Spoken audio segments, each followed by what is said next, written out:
once you put tools in place and teach people how to use the tools, their business, their personal life just automatically goes next level.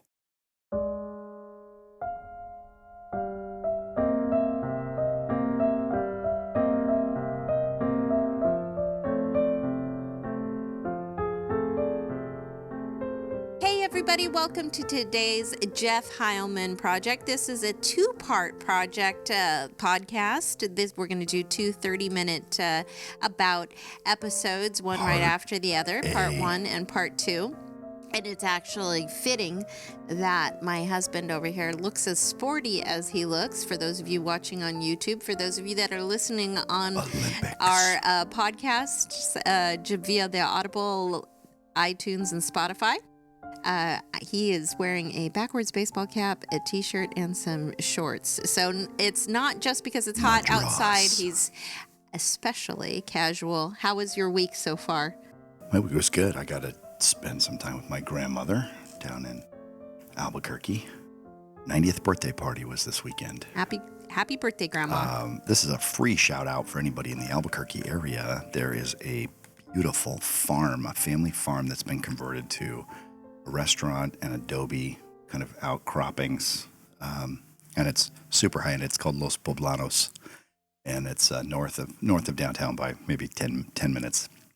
But if you have not been to Los Poblanos, they have a lavender farm. They've got some beautiful cottonwood tree groves and plenty of farmland around there to provide a nice setting. We did a table of 10 for a private event in a sanctioned off area of the restaurant that's away from the general dining area, and I was a big fan. So if anybody's there, take a peek at Los Poblanos. We'll put a link in the description down below. But yeah, other than that, had a nice couple of days of rest. Stayed downtown, and I tried salsa dancing, which I've never done before. That was interesting. I'm not from a Latin culture, even though we live in California, and there's a lot of Hispanic, Españoles, I think is what they call them. I've never done salsa dancing before, so I'm trying to needle Jessica a little bit to see if we can get out and do some ballroom dance lessons, because I had a great time doing that. So sounds like fun. We being from a Mexican family, lots of mariachi music, lots of banda music, and being in that area. But no, I never actually salsa danced. But it sounds like, plus it was at a very special venue. Coming from your last trip from Miami to New Mexico, it definitely fits the Latin vibe that you've been kind of on this summer. I've had 2 weeks on the road out of 3, one to Miami for sales kickoff, and then one to Albuquerque for my grandma's birthday, and lots of little side notes. I had dinner with my uncle and had beers with my grandma and my mom and some of her friends. So, I like traveling. I like getting to somewhere where it's really hot for at least a week or two in the middle of summer. And we got our Vegas on as a family in July. We had Albuquerque when it was hot this week, and then Miami last week. So I feel like it's been a summer of heat with the air conditioning being broken and all that. It's been pretty warm. And then we have trying to fall asleep at night with the house being 80 degrees inside while we're waiting for our air conditioning. Hey, it's all good, and we're praying that you who are listening and watching are staying nice and cool and able to stay cool. But speaking of staying cool, so these next two episodes, we're always cool.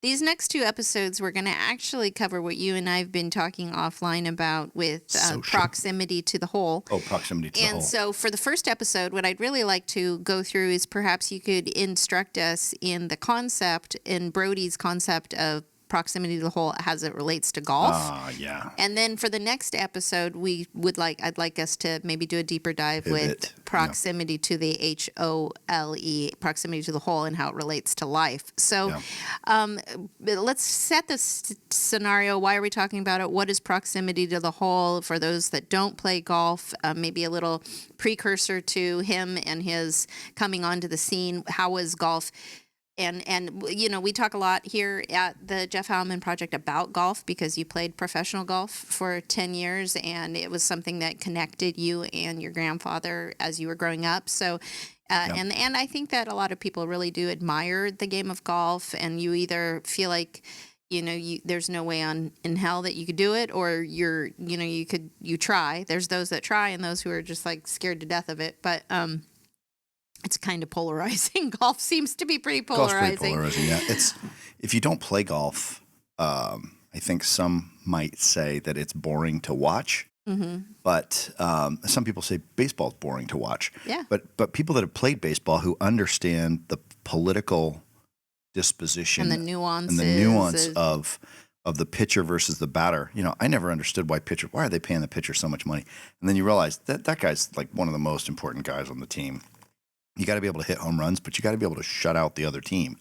And that's what pitchers do. So let's talk about golf. Like, what is golf? Before we even get into pre-Broadie, post-Broadie, like, what is golf? What do you do? Golf, for those of you who may not have played it, is very hard because you have a ball that's not moving. Everything you do, you would think that it's easy, but there's no reacting. You can't react to a golf ball because a golf ball is not doing anything. So you take a ball, you take a stick, you hit the ball, you go for the hole, and you get up and go do it again. That's the gist of it. And really, there's a variety of different types of shots to be played.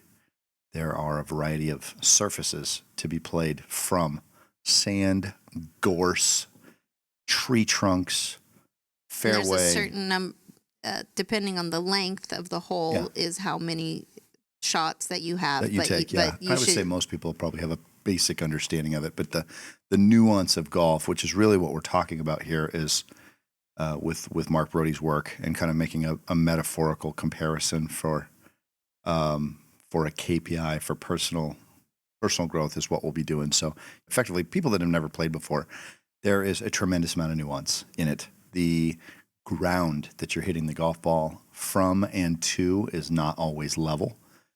The surfaces that you're playing from could be sand, it could be rocks, it could be dirt, it could be tree trunk branches, it could be smooth, fine, very thinly mowed grass, it could be a little bit thicker mowed grass, it could be grass that's knee high.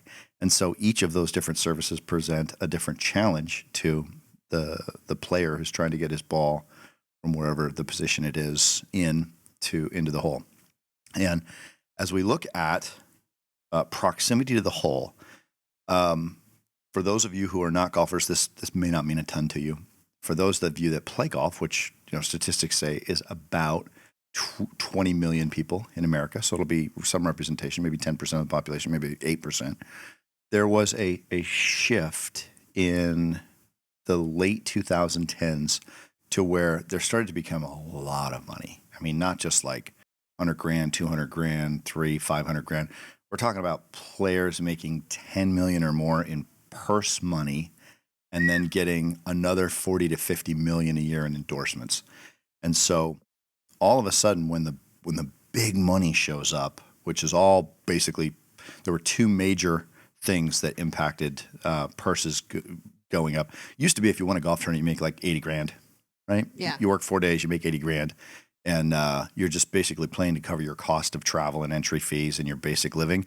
And then the big money would be in endorsements. So you would play so that you could win, so that you would be on TV more, and then you'd get the big endorsement money. Well, in 1995, Jack Nicklaus and Arnold Palmer really was the spearhead behind it, launched the Golf Channel, which creates this international 24/7 satellite TV coverage for all things golf. When prior to that, really golf had only been, for the previous probably 15 years, it had been Thursday and Friday on ESPN and Saturday and Sunday on CBS or ABC or NBC.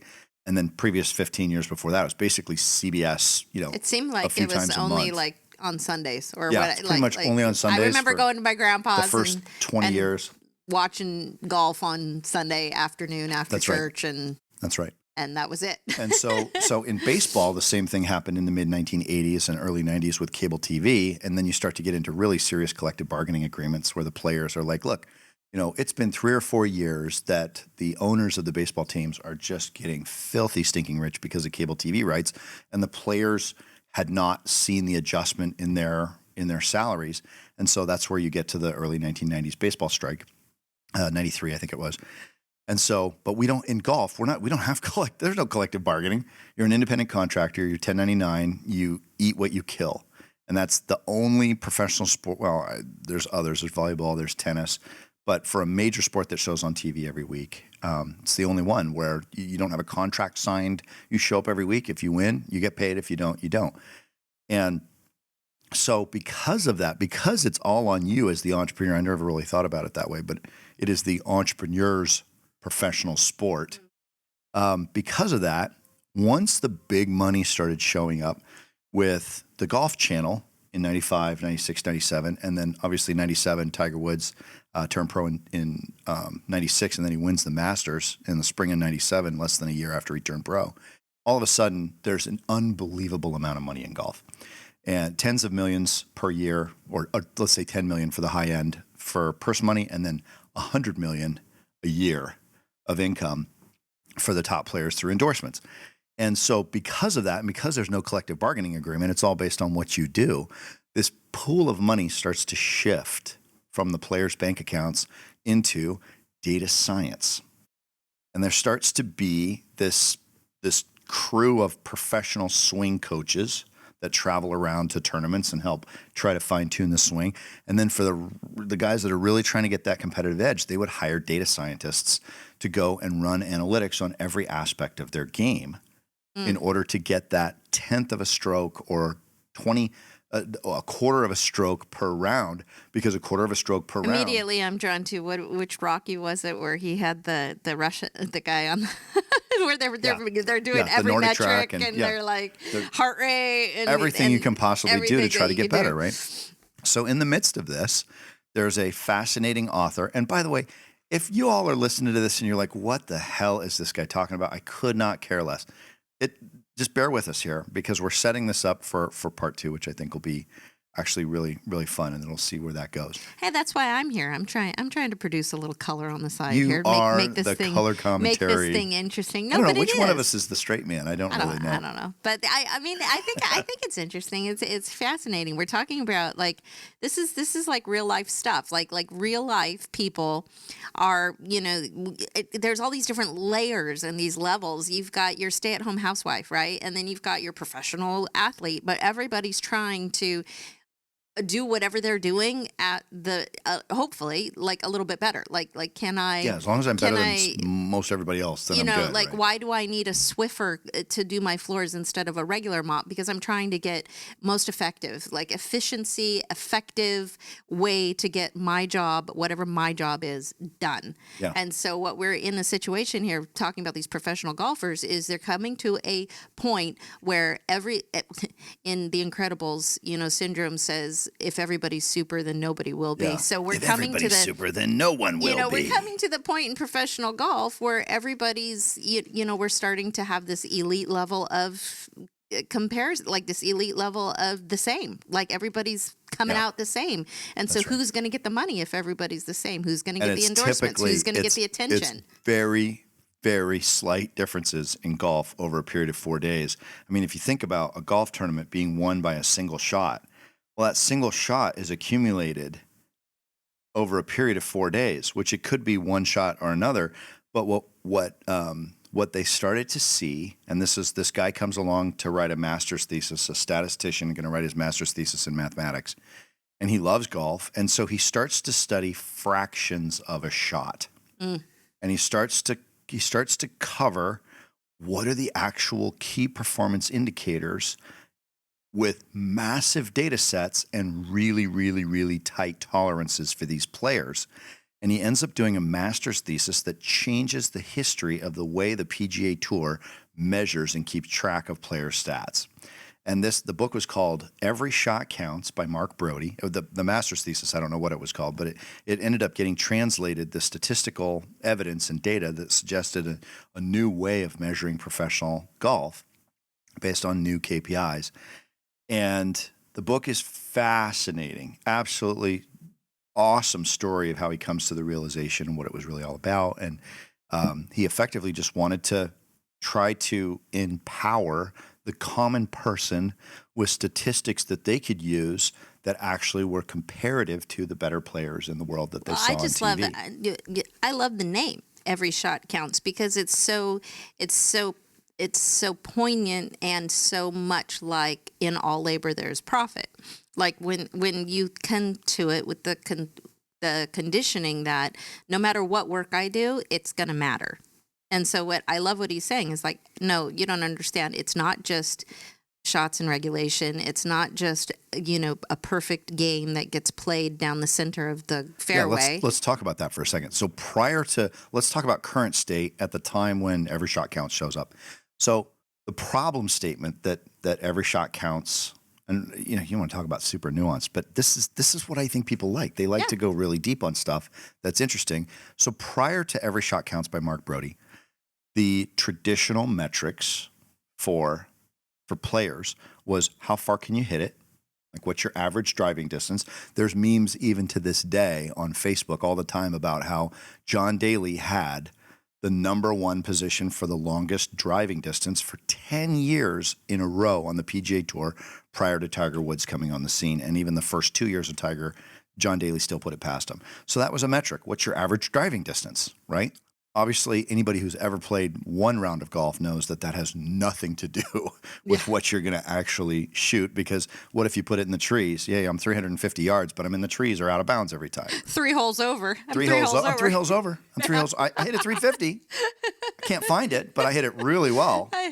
Nobody cares, right? That doesn't equate to scoring. And the other one was fairways hit, which is kind of a, how accurate is my driving? What's my average driving distance? And the other one is greens in regulation.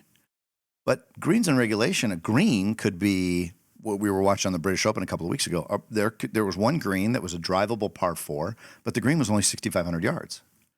There's another green at St. Andrews that's 6,500 square feet. 6,500 square feet. So, small footprint of a 4-bedroom house. There was another one that the square footage is 120,000 square feet. That's a big green. That's a big green, right? So if you say how many greens in regulation, well, how do we measure greens in regulation juxtaposed against how big the greens are? And do we have a standard size green, right? So anyway, if we start looking at greens in regulation is not a very good stat, because not all greens are the same size and not all holes are the same distance. So Mark Broadie starts thinking, all right, how can I standardize a key performance indicator for golf that will be the same no matter who the player is, no matter how long the hole is, and respective of really two stats or two variables. The first variable is, what's the surface that I'm hitting off of? Am I hitting off the tee, which is typically more advantageous? Am I hitting out of the fairway, which is almost as advantageous, except you can't tee the ball up? Or am I hitting out of the rough or the sand or gravel or a bunker or hitting out of water? Sometimes you have low water that's just a few inches deep and the ball will be sitting there and you can actually hit the ball onto the green or at least into a safe area from being submerged. And so he comes up with this statistic of proximity to the hole, and the delta after a first shot from what's your proximity to the hole and what kind of surface are you on before your shot, and what's your proximity to the hole and surface that you're on after the shot. And he starts to run calculations before and after based on all these conditions and based on the proximity. And he comes up with this absolutely brilliant statistic for golf called strokes gained. Because in order to compare yourself for how you should do, you need to have something to compare it to. So what he did was he took all of the ShotLink data. ShotLink is what they use to tell he's coming up behind it. It's about 182 yards. Looks like he's got about an 8-iron. The crowd has gone deathly silent. It's a little of a homage to Bill Murray. But they'll say he's got 182 yards. How do they know that? How do they know he's got 182 yards?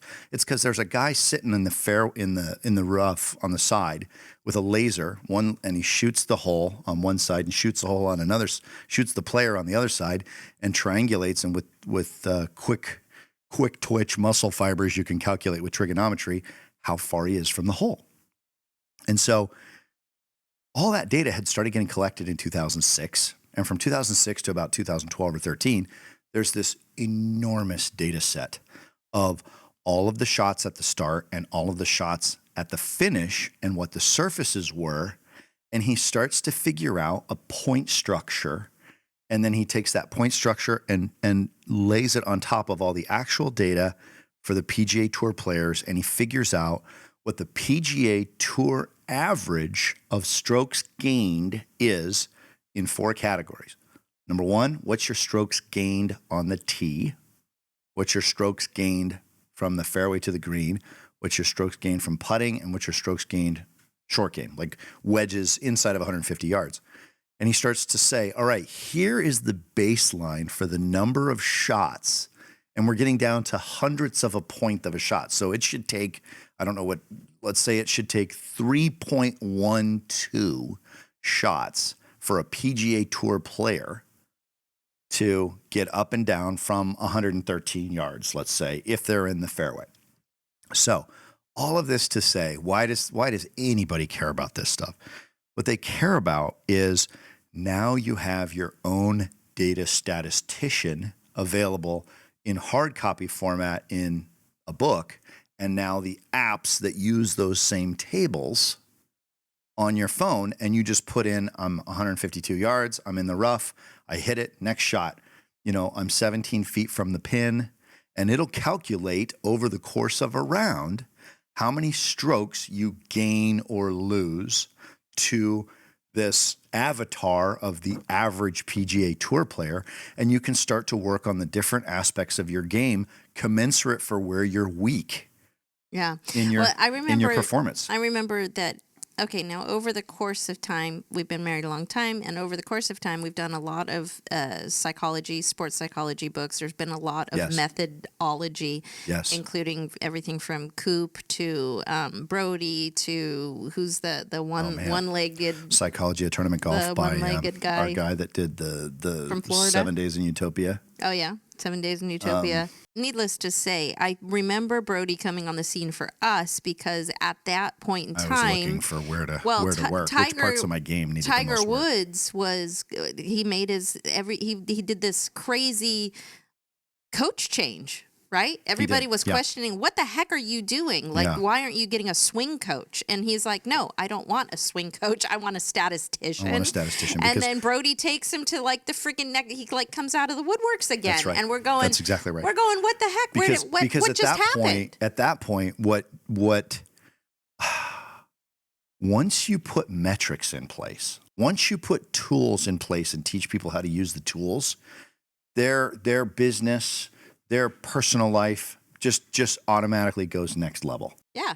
And what Mark Broadie's strokes gained putting philosophy gave to the average PGA Tour player was their own key performance indicators, and they could run their own statistics themselves. Not everybody wants to do that. Some people still want to hire a statistician and a swing coach. Tell me where to hit it. It's kind of the running joke for the early 90s. John Daly was 7th alternate to the PGA in 1991, and literally 6 guys drop out the night before and can't play. He gets a phone call at 11 o'clock at night. He's 8 hours away, drives all through the night, wakes up in the morning, hungover and from his front seat of his car, and he goes and plays the PGA and he wins. Yeah. He wins the PGA of America, their annual tournament, which is one of the four professional majors, and it really put him on the map as a professional. And the joke was that his caddy had an instruction that every time John Daly was about to get up and hit the ball, his caddy would yell, "Kill, kill, kill, kill." He's sitting there for 4 days saying, "Kill," and John Daly gets up and hits the ball as hard as he can. Sometimes that's all it takes to. Right. So not everybody wants to get into the analytics of every single aspect of it. But I think you have really 2 types of players in golf.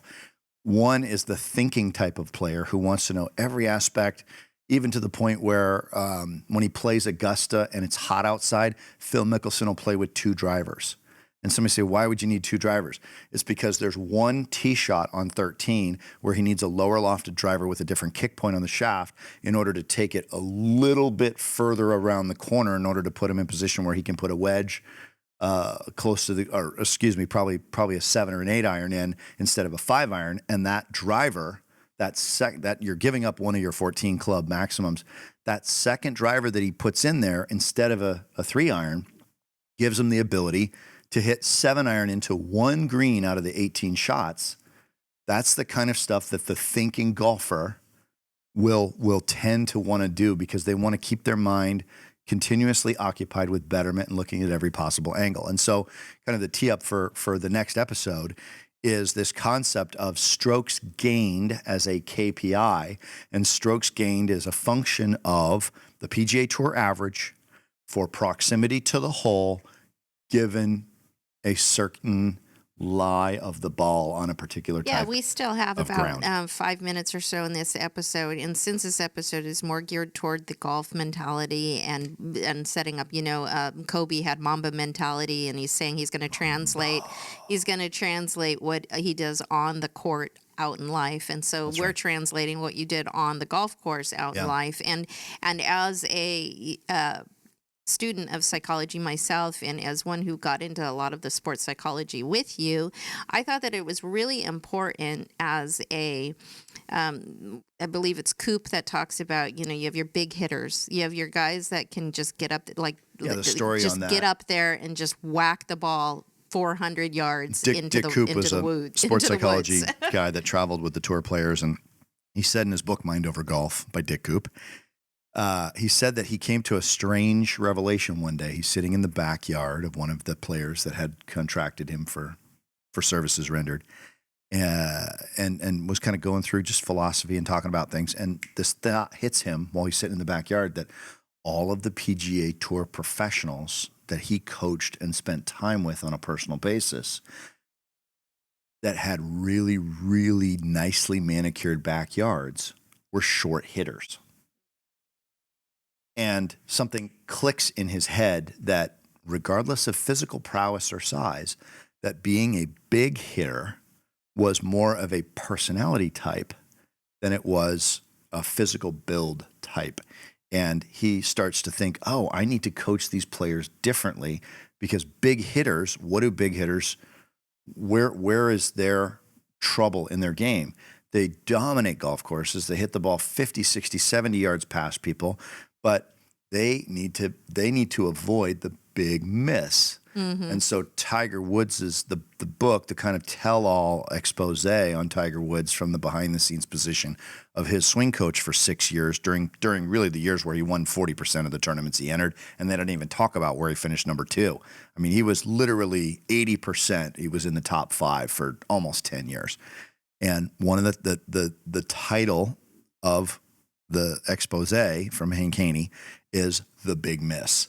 And it's obviously a metaphor about the personal problems going on in Tiger Woods' life, but it actually is telling in a literal translation, speaking to the fact that Tiger Woods would literally aim for the rough on the opposite side of the place that would have been the most dangerous for him to hit it. He'd rather be in the rough in the trees on the left than just a little bit out of bounds on the right. And so he would aim away from the trouble and would put up with whatever he had to deal with in order to avoid the big miss because he's such a big hitter and hit the ball so much further than everybody else. And he had the chaotic personal life to reflect. And his chaotic personal life reflected that same big hitter, dominant alpha male personality type that is prevalent in probably 10 to 15% of the players on tour. And so as we're talking about this and as we're going through the golf, being able to go through that book with you and being able to be there with your coach. What a fun topic, Jessica. That was really being able to be there with your coach and recognize that not only are you a big hitter, if you can marry somehow the connection between... Marry a small hitter.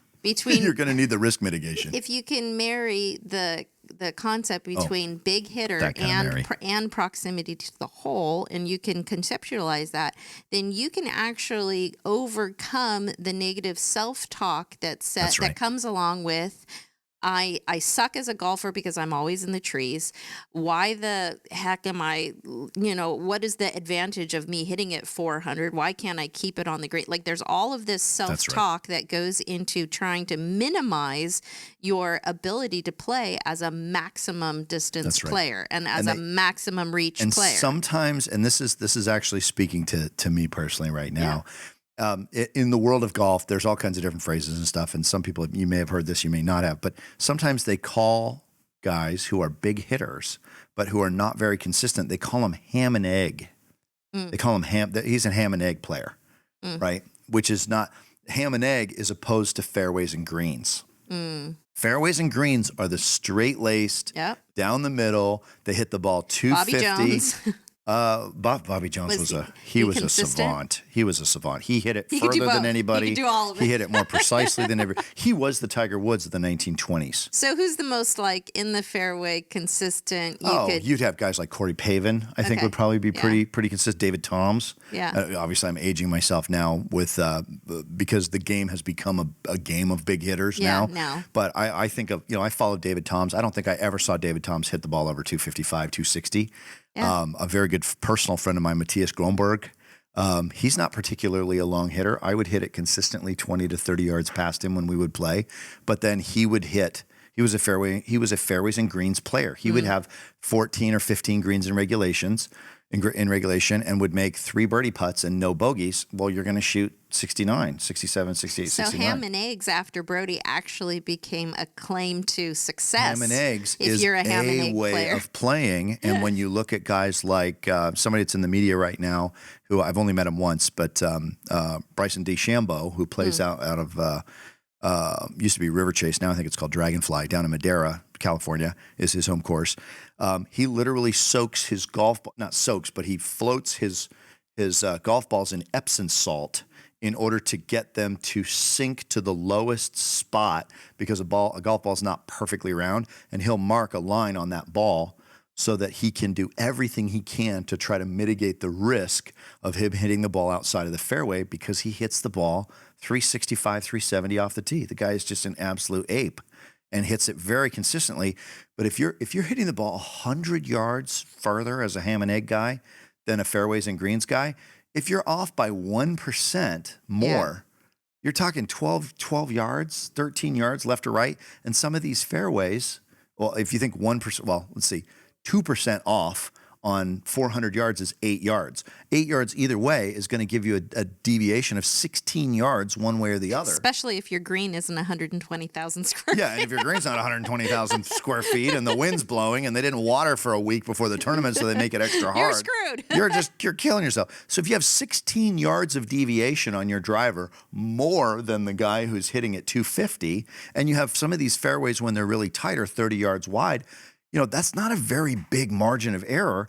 And so the ham and egg guys a lot of times need to find ways of mitigating risk so that they're not hampering their personality saying, well, I can't just swing as hard as I want because I want to be the big hitter guy. And I'm certainly guilty of that. But you have to do things to avoid that big miss. So in the next week, between episodes of part 1 and part 2, I'd like everybody who's listening to think about, are you a ham and eggs guy or gal, or are you a fairways and green? And there's not a wrong answer, a right answer. It's more about being consistent with who you are as a person. Exactly. It's more about finding your lane and owning it and being okay with it. Because 100%. if you're a ham and eggs guy, but you're beating yourself up day in and day out. Because you don't hit fairways and greens, I mean, you're going to want to put a gun in your mouth. Yeah, that is not the kind of personality type disorder when you're on the golf course where you need to have integrity so you can play your best. Fairways and greens guy, and you're wondering why it takes you 2 shots to get to your opponent's player, then you're going to be beating yourself up for that too. So, this is in our next episode we're going to go more into like kind of the life lessons behind it, but we wanted to make sure to set up the stage for it. Set up the stage for ham and egg versus ham and egg fairways and greens. Fairway and greens. Which way do you lie? Thanks for being with us on the Jeff Heilman Project today. Play the ball. Have a good one, guys. See you next week. See you for part 2. Thanks.